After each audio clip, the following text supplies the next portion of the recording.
all collapsed. And so when anybody else tells me about their religious experience, I mean, like when I read about George Harrison, for example, who, he chants the mantras to Krishna, repeatedly until he says he can see Krishna actually appear in the room. He can see him, he can hear him, he can talk to him, he can laugh at him. It's just like there's a real person really there. And John Lennon was buying into the same thing too. They're both professing the same thing. You tell that to any Christian, and the Christian won't have a visual apparition of Jesus to talk to. But even though they have this tiny little imperceptible thing they're imagining in the back of their head, and they're calling that talking to Jesus, they automatically discard George Harrison and John Lennon and all of the other Hindus, the Bhakti Hindus, for having this more direct, more vivid experience of their God. I also met a pagan, somebody I'd known for decades, who adopted a belief in Bast, the Egyptian cat-headed goddess, because she manifested herself in his house, where he could see her. And she gives him a hug and begs that he become her disciple, which of course he did, because, when does Jesus ever physically show up and shake your hand and say, "Hi, I'm Jesus"? And, when you psych yourself up for something, when you get involved in the ambiance and you really want to believe, you really can manufacture that illusion.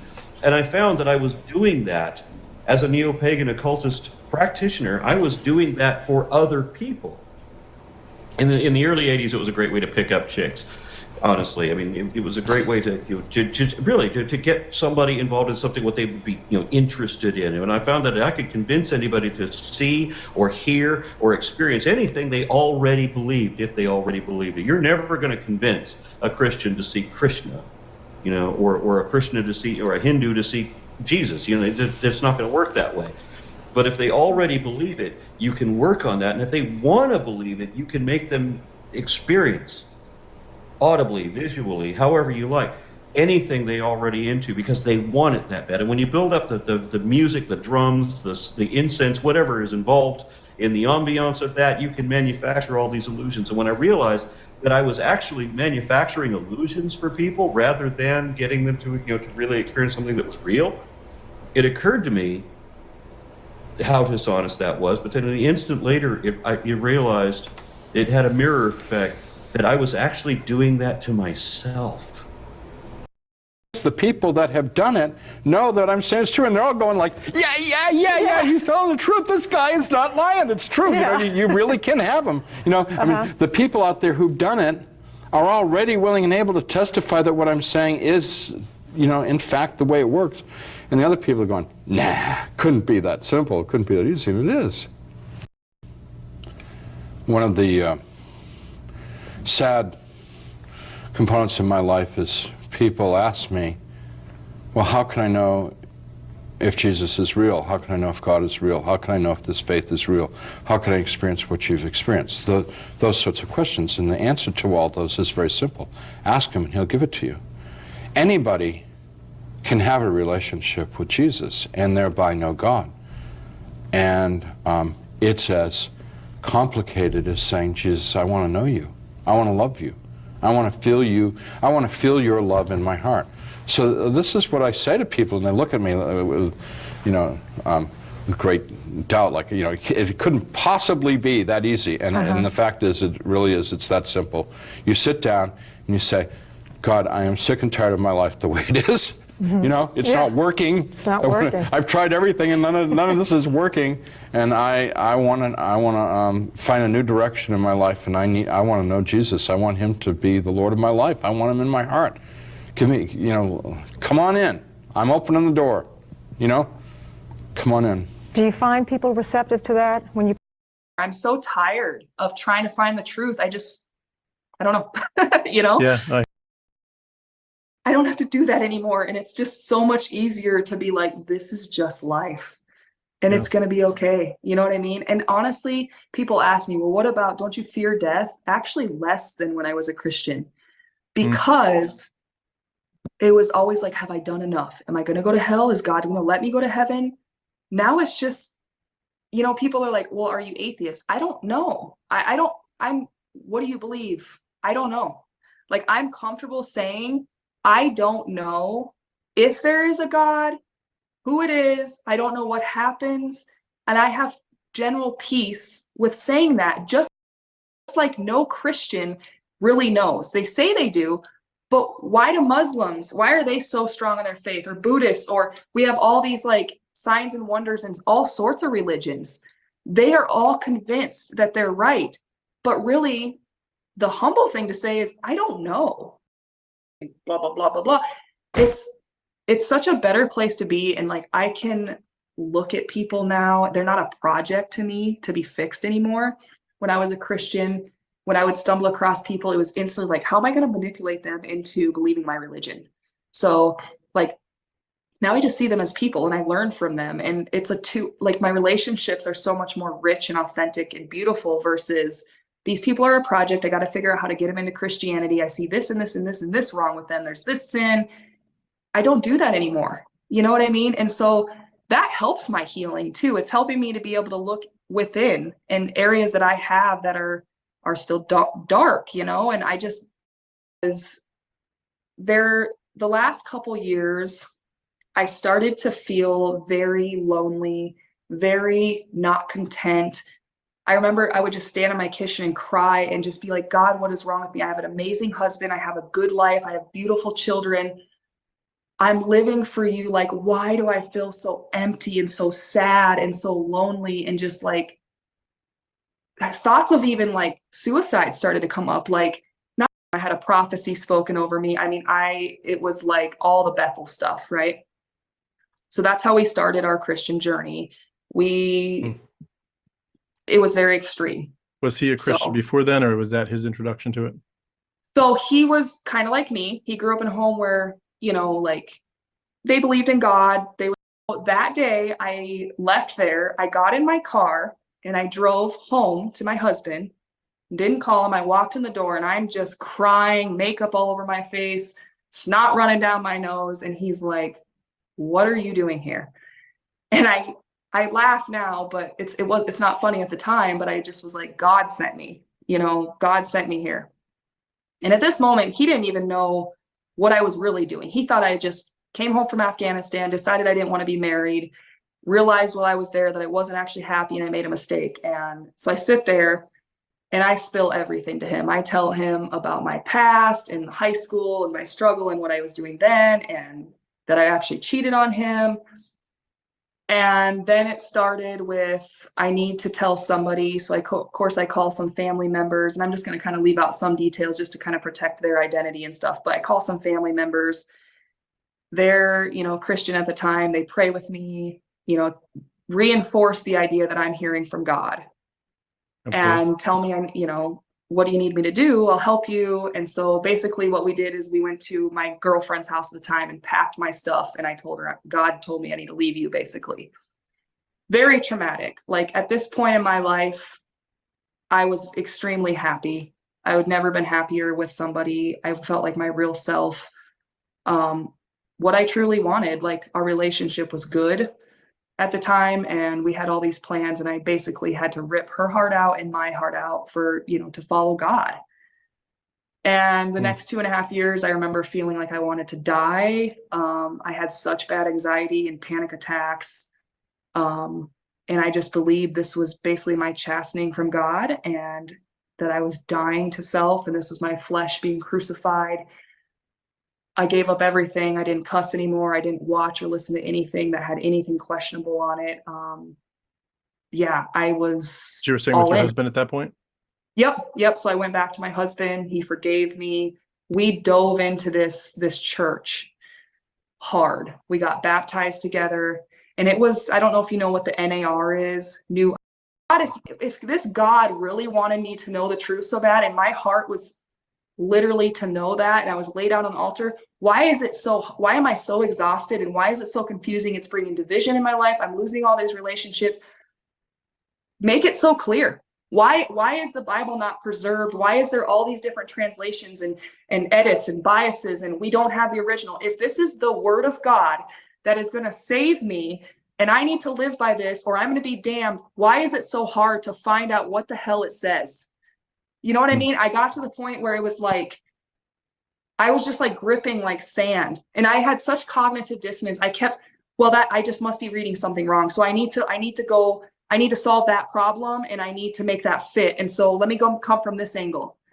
And it was just falling apart, and to where I was like, my integrity is what caused me to deconstruct, not wanting to not be a Christian. It was my personal integrity. I couldn't be a liar. I had no reason to believe it anymore. I was trying so hard to have faith, but I couldn't. You know what I mean? It was a bunch of lies. Just straight to the money! Just straight to the money! Stretching the kids around down to the ground! Stretching the kids around down to the ground! But there is The children cry, they try or die, cooking meth, smoking dope, selling sex. given directly to them by God Himself. So clearly, The crackers in the ghetto, the parents are cutting cocaine in the mirror. The children will cry, plenty starve, many devils at the end up like him. Going up, selling X. There's a crackers in the ghetto, the parents. There's a crackers in the ghetto, the parents are cutting cocaine in the mirror. The children will cry, plenty starve, many devils at the end up like him. Selling ecstasy and LSD, going up on the streets, brother, getting down the gang. You can take it from us, we gotta take it from you. In the city, no pity, the price of dime. Buy the good times, cannot buy peace of mind.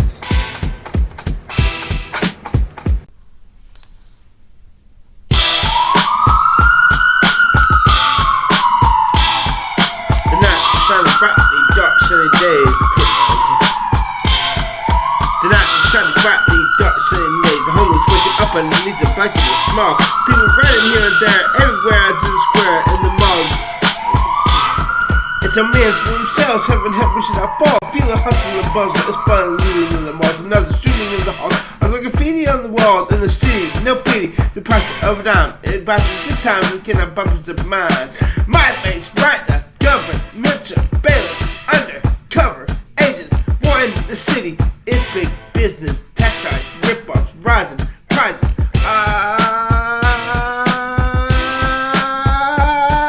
There's a legion of demons in the region unseen. It's war in the city. It's war in the city. That's the second verse. My own family always told me that the death penalty is a deterrent, but that it only works if everyone sees it. So they used to hang people in the public square where everyone could see. And that was before football stadiums or mega concerts. Civic entertainment used to be watching the hangings. And my family thought that the justice system and society as a whole were better off back when they did that. So I got an idea.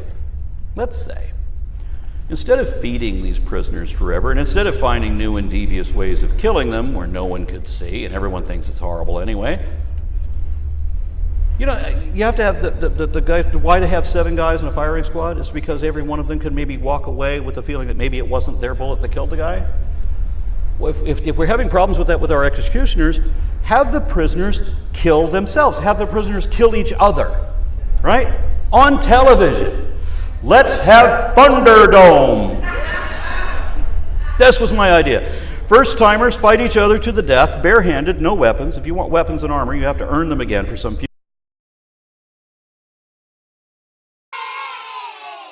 As I was working on an upcoming video, I made the terrible mistake of logging onto Twitter, where I saw this post. A montage from the anime Josie, the Tiger, and the Fish, a movie about a college student who's assigned to take care of a paraplegic girl, and spoiler, eventually they fall in love. Many men were posting in the replies of this tweet and talking about how they wish to fall in love and would love a relationship like this. But I want to say something that in response to this. Don't believe you, don't believe Don, don't believe me, don't believe TBN, don't believe the church. Go to the source. If you go to the source, if you say, Jesus, I need you. I've never believed in you and I don't know if you're real, but Jesus, I need to know if you're real. Will you come into my life? If you do that, and if you mean it from your heart, and if you sit there and wait, and don't get all frustrated and get impatient and stuff like that, but just say, Jesus, Jesus, please come into my life. I've been a rotten person. And I don't know why you touch a piece of filth like me, but please, Jesus, come into my life, which is what I did. He will come. Yes. You know, it may not be...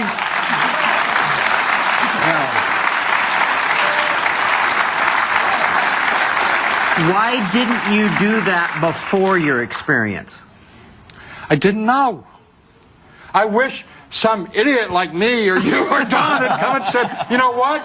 You know what? All this philosophical speculation that you're doing all the time between existentialism and all this stuff, you know, why don't you just ask him if he's real? Wow. That's beautiful. That's beautiful. Absolutely. So that's all it would have taken? Yeah, because I really believe that he would have done something. Yeah. You know, it doesn't not necessarily going to be struck by lightning or run over by a truck, or it may just be, as John Wesley said, a strange warming of the heart when you just know that you know that you know that you know. Wow. Wow. Also, all of that going on, I was really struggling with the same-sex attraction thing, believing now that I was introduced to evangelicalism, the Bible, it was a wicked sin. It was an abomination. And, you know, 19-year-old little me with this big secret, I was scared. I just kind of chalked it up to, well, that's sinful. I need to just bury that. Like, I can't, that's just wrong. And so I'm supposed to get married to a man. I'm supposed to be straight. I'm supposed to have children. This is what I'm supposed to do. So I'm just going to not deal with that. I got all this trauma with my mom and, you know, everything. And I'm just going to go into the military and do my thing. And so I was working at a restaurant at the time. A couple friends introduced me to my husband, who I would end up being married to for 13 years. We were together for 15, and I just needed to follow what God wanted me to do. He was a nice man. He treated me great. We had a good relationship. And so I got married at 21 years old, right when I turned 21. We were engaged for a couple years. And I never told anybody about, you know, my same-sex attraction, because in my mind, it wasn't that I was trying to be devious. It was that is just a sin that God's going to heal and deal with. And if I keep, you know, pursuing God and praying and reading my Bible, then I'm following and obeying. So he's going to take care of that. You know what I mean? And I got deployed a year after I got married to Afghanistan. I was gone for 11 months. And I actually went on that deployment. I took my Bible, my notebook, and I remember telling myself, I'm going to use this year to get really close to God. I'm going to pray more. I'm going to read the word. I'm going to do all this stuff to strengthen my relationship with God. And when I left, that's what I was doing. I mean, every night I would sit down, I'd get my quiet time, I'd pray, I'd study, I'd take notes. Then one of my friends in the unit was a female. She was also married to a man. Long story short, we ended up having feelings for each other and fell into a relationship. And I committed adultery and ended up falling in love with this girl. While I was a Christian, I was so confused. I felt so guilty. I was so scared that I was going to burn in hell.